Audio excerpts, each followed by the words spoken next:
আসসালামু আলাইকুম সুপ্রিয় বন্ধুরা, এই মুহূর্তে আমরা জানার চেষ্টা করব বিশ্বের বিভিন্ন দেশের সংবাদ সংস্থার নাম। পর্ব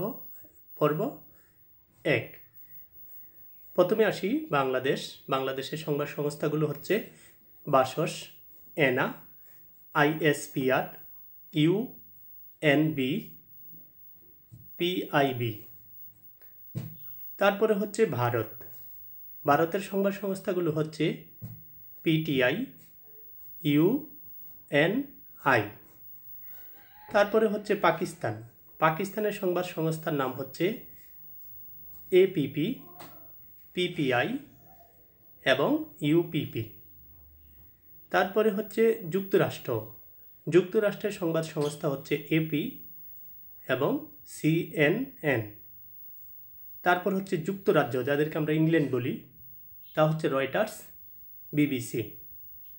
তারপরে হচ্ছে ফ্রান্সের সংবাদ সংস্থাগুলো হচ্ছে AFP। জাপানের সংবাদ সংস্থার নাম হচ্ছে CPC, FPS, GNN। তারপরে হচ্ছে রাশিয়ার সংবাদ সংস্থার নাম হচ্ছে ইতারতাস, রাশিয়া টুডে, ইন্টারফ্যাক্স। ইরাকের সংবাদ সংস্থা হচ্ছে ইনা এবং সর্বশেষ ইরানের সংবাদ সংস্থার নাম হচ্ছে IRNA। ধন্যবাদ সবাইকে।